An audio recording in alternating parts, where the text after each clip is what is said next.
नमस्कार, मैं हूं देवेंद्र त्रिपाठी और आप देख रहे हैं मौसम तक चैनल। प्री मानसून सीजन कल खत्म हो गया और आज से मानसून सीजन शुरू हो गया। हालांकि केरल में आज तक मानसून नहीं पहुंचा है। आज 1 जून है और उम्मीद है कि अगले 48 घंटों में जो स्थितियां अरब सागर के दक्षिण पूर्वी भागों में बन रही हैं और केरल के ऊपर बन रही हैं, उससे अगले 48 घंटों में केरल में मानसून का आगमन हो जाएगा। फिलहाल अगर हम प्री मानसून सीजन की एक बार बात करें तो साल 2021 का प्री मानसून सीजन देश के कई राज्यों और कई शहरों के लिए काफ़ी अच्छा बीता, क्योंकि कई राज्यों में सामान्य से बहुत ज़्यादा, बल्कि कह सकते हैं बहुत व्यापक वर्षा रिकॉर्ड की गई। इसके लिए क्रेडिट मुख्य रूप से 2 साइक्लोन को दे सकते हैं, ताऊते और साथ ही साथ बंगाल की खाड़ी में उठे यास साइक्लोन को। इसके कारण, इन दोनों साइक्लोनिक स्टॉर्म के कारण इस साल प्री मानसून सीजन में तमाम जगहों पर मूसलाधार वर्षा रिकॉर्ड की गई। अब डालते हैं इस समय की स्थितियों पर नज़र और उम्मीद क्या है अगले 24 घंटों के दौरान मौसम में बदलाव की, इस पर चर्चा करते हैं। इस समय देख सकते हैं कि देश के अलग अलग भागों पर कई क्षेत्र ऐसे हैं जहां पर काफ़ी घने बादल नज़र आ रहे हैं। उत्तर भारत के भागों में तमाम जगहों पर, राजस्थान की बात करें या हरियाणा, पंजाब, दिल्ली और उत्तर प्रदेश के पश्चिमी हिस्सों की या फिर पर्वतीय राज्यों की, इन जगहों पर कई क्षेत्र ऐसे रहे जहां पर बीते 24 घंटों की अवधि में बहुत व्यापक वर्षा रिकॉर्ड की गई, बहुत भारी वर्षा हुई है। बारिश के साथ सबसे महत्वपूर्ण बात ये थी कि रात में कई ज़िलों में, हरियाणा के कई ज़िलों में, पंजाब के, राजस्थान के तमाम जगहों पर ऐसे क्षेत्र रहे जहां बहुत भारी बारिश के साथ तूफ़ान भी चला, आंधी तूफ़ान की घटनाएं भी देखने को मिली और कुछ इलाकों में ओलावृष्टि भी हुई और पश्चिमी उत्तर प्रदेश के क्षेत्रों में भी बारिश हुई है। राष्ट्रीय राजधानी दिल्ली और एनसीआर के शहरों में भी बहुत व्यापक वर्षा रिकॉर्ड की गई। संभावना इसकी बनी हुई थी और ये संभावना अगले 72 घंटों तक यहाँ पर बनी रहेगी। अगले 48 से 72 घंटों के दौरान उत्तर भारत के पर्वतीय और मैदानी इलाकों पर बादलों की स्थिति आप देख सकते हैं। इस समय भी पंजाब, हरियाणा और राजस्थान के दक्षिण उत्तर पूर्वी तथा दिल्ली के आसमान के कुछ हिस्सों पर बादल नज़र आ रहे हैं और साथ ही साथ पूर्वी भारत पर भी बादल नज़र आ रहे हैं। पूर्वी उत्तर प्रदेश और आसपास के भागों पर, पूर्वोत्तर भारत में भी घने बादल हैं तमाम जगहों पर, चाहे वो दक्षिण पूर्वोत्तर क्षेत्र हो या फिर असम, मेघालय और नागालैंड हो। इसके अलावा मध्य प्रदेश और महाराष्ट्र पर बादल हैं और कोस्टल रीजन पर भी महाराष्ट्र से लेकर कर्नाटक तक बादलों का प्रभाव बढ़ रहा है। केरल में इन्हीं बादलों का प्रभाव जब बढ़ जाएगा और काफ़ी घने बादल, जिस तरह का पैच अरब सागर पर दिखाई दे रहा है, इसी तरह का पैच लगातार 2 दिन जब केरल पर होगा, उसके बाद आउटगोइंग लॉन्ग वेव रेडिएशन नीचे जाएगी, इसकी रेंज कम होगी, जो कि मानसून की घोषणा के लिए बहुत महत्वपूर्ण माना जाता है जिसे। तो ये स्थिति बादलों की है अभी और इन स्थितियों के बीच मौसमी सिस्टम काफ़ी सक्रिय हैं कई जगहों पर और क्या असर दिखाएंगे ये मौसमी सिस्टम संपूर्ण भारत के मौसम पर, 2 जून को आइए जानते हैं। उत्तर भारत के पहाड़ी और मैदानी इलाकों में, जैसा कि मैंने बताया, मौसमी सिस्टमों का प्रभाव बना रहेगा। जो मैदानी क्षेत्रों पर उत्तर पूर्वी, उत्तर पश्चिमी राजस्थान और इससे सटे पंजाब के क्षेत्र हैं, इन पर एक सर्कुलेशन बना हुआ है, यहाँ पर आप देख सकते हैं। और इस सर्कुलेशन के कारण देखिए अरब सागर से मॉइस्चर लेकर ये हवाएं यहाँ पर अट्रैक्ट हो रही हैं। साथ ही साथ WD उत्तर भारत के पर्वतीय क्षेत्रों पर है। इन दोनों मौसमी सिस्टमों का संयुक्त इफेक्ट दिख रहा है मैदानी और पहाड़ी इलाकों पर। तो उम्मीद कर सकते हैं इन हवाओं के कारण पंजाब, हरियाणा और उत्तरी राजस्थान के तमाम शहरों में, उत्तरी राजस्थान में हम कह सकते हैं बीकानेर तक प्रभाव दिख सकता है और चूरू, गंगानगर और हनुमानगढ़ तक भी ये प्रभाव हमें देखने को मिल सकता है। जयपुर में भी कुछ स्थानों पर बारिश की गतिविधियां हो सकती हैं। साथ ही साथ बदलाव एक होगा कोटा, सवाई माधोपुर और उदयपुर, चित्तौड़गढ़, माउंट आबू, इन सभी क्षेत्रों में भी कुछ स्थानों पर वर्षा की गतिविधियां हो सकती हैं। और हरियाणा, पंजाब की अगर हम बात करें तो इन दोनों राज्यों में तमाम जगहों पर बादल सुबह भी बने रहेंगे और शाम तथा रात के समय भी छा सकते हैं। आज रात में भी बादल बने रहेंगे और कुछ इलाकों पर धूल भरी आंधी, बादलों की तेज़ गर्जना, लाइटनिंग स्ट्राइक के साथ वर्षा की गतिविधियां हो सकती हैं। और साथ ही साथ दिल्ली NCR में भी कुछ जगहों पर वर्षा देखने को मिल सकती है। इंटेंसिटी बीती रात से हो सकता है कम रहे, लेकिन कुछ इलाकों में वर्षा का अनुमान अब से लेकर अगले 24 घंटों के दौरान भी यहाँ पर नज़र आ रहा है। उत्तर भारत के पहाड़ों पर, जम्मू कश्मीर, हिमाचल प्रदेश और उत्तराखंड तथा लद्दाख में कुछ स्थानों पर वर्षा के आसार हैं, लेकिन लद्दाख में फ़िलहाल ज़्यादा इलाके प्रभावित नहीं होंगे। हालांकि हिमाचल प्रदेश और उत्तराखंड के कुछ हिस्सों में काफ़ी तेज़ वर्षा हो सकती है। थोड़े समय के लिए ये बारिश का झोंका आ सकता है, बहुत कंसिस्टेंट नहीं होगा, बहुत लंबे समय तक ये बारिश का स्पेल टिकेगा नहीं, लेकिन कुछ इलाकों में बारिश इस तरह की देखने को मिल सकती है।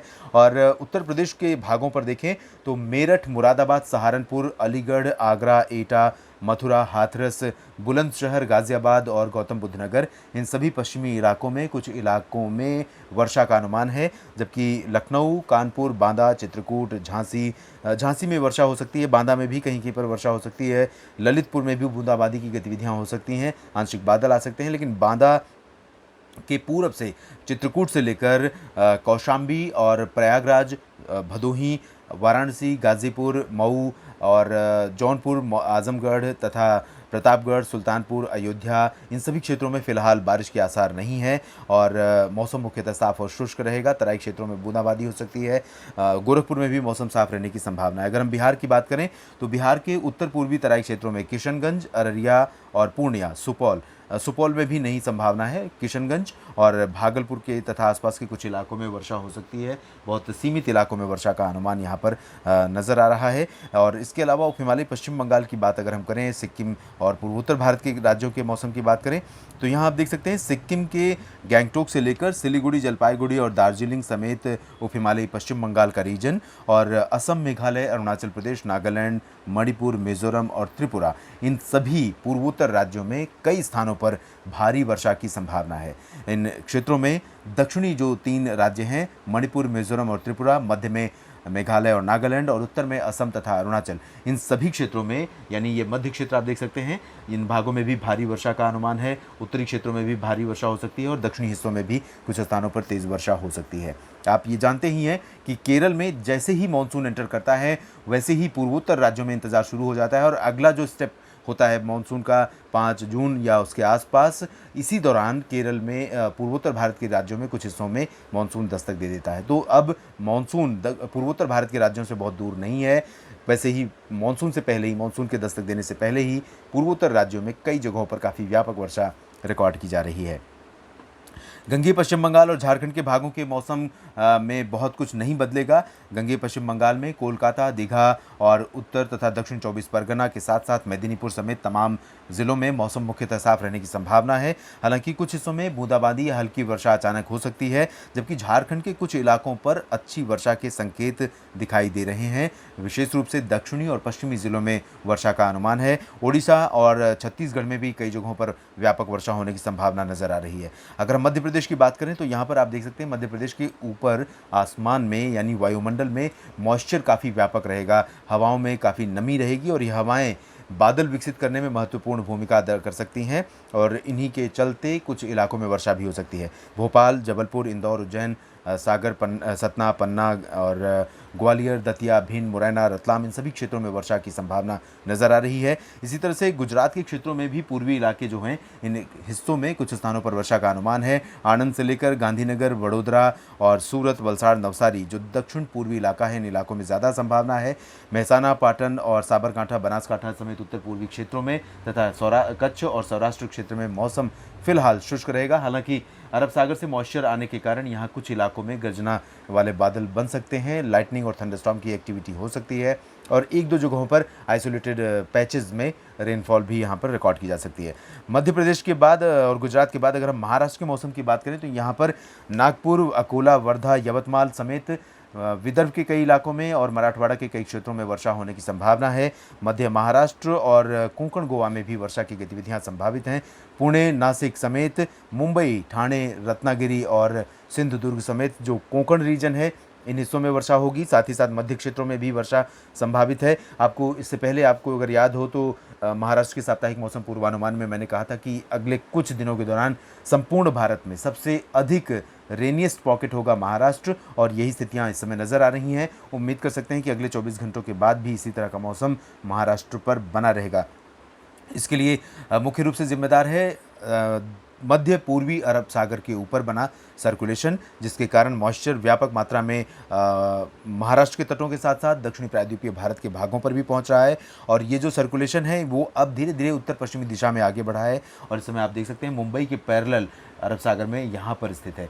पहले ये कर्नाटक के तटों पर था और इसी सिस्टम के कारण गोवा में भी कई जगहों पर बारिश की गतिविधियां बढ़ी हैं और कर्नाटक में भी बारिश बढ़ गई है। उम्मीद है कि कर्नाटक और महाराष्ट्र के कोंकण गोवा से लेकर गोवा, कर्नाटक के तटीय इलाकों में कई जगहों पर मध्यम से तेज़ वर्षा होगी। तेलंगाना, आंध्र प्रदेश और केरल तथा तमिलनाडु इन हिस्सों में भी वर्षा होने की संभावना है। और केरल अब इंतज़ार कर रहा है लगातार वेस्टर्ली विंड का, ताकि यहाँ पर मॉइस्चर पर्याप्त मात्रा में पहुँचे, घने बादल बने, आउटगोइंग लॉन्ग वेव रेडिएशन कम हो और लगातार बारिश की गतिविधियाँ शुरू हों, जिससे मानसून के आगमन की सुखद घोषणा की जा सके, जिसका इंतज़ार देश के तमाम लोगों को है और देश के किसानों को है। क्योंकि मानसून केरल में आ गया है, ये अपने आप में एक बड़ी राहत किसानों के लिए होती है। क्योंकि खरीफ फसल, भारत की जो खरीफ खेती है वो लगभग, अगर हम पूरे भारत की पैन इंडिया की बात करें तो लगभग 60 से 70% मानसून वर्षा पर ही निर्भर है। और मानसून वर्षा, जो जिन इलाकों में मानसून वर्षा पर निर्भर नहीं भी है, उन इलाकों में भी अच्छे मानसून के कारण लागत में कमी आती है। न सिर्फ मेहनत बचती है किसानों की, बल्कि जो पैसा है उसकी भी बचत होती है। तो मानसून अच्छी खबर हमेशा खरीफ मौसम के लिए लगता है। तो उम्मीद करते हैं कि अगले 24 से 48 घंटों में स्थितियां बदलेंगी और केरल में मानसून दस्तक देगा और इसके बाद आगे प्रगति सामान्य रफ्तार से होगी। तो तमाम राज्यों में समय से मानसून की बौछारें आपको भिगोएंगी और खेती का काम, खरीफ फसलों की बुआई का काम तेज़ी से आगे निकलेगा। इस बुलेटिन में अभी इतना ही। आप बने रहिए मौसम तक चैनल के साथ। धन्यवाद।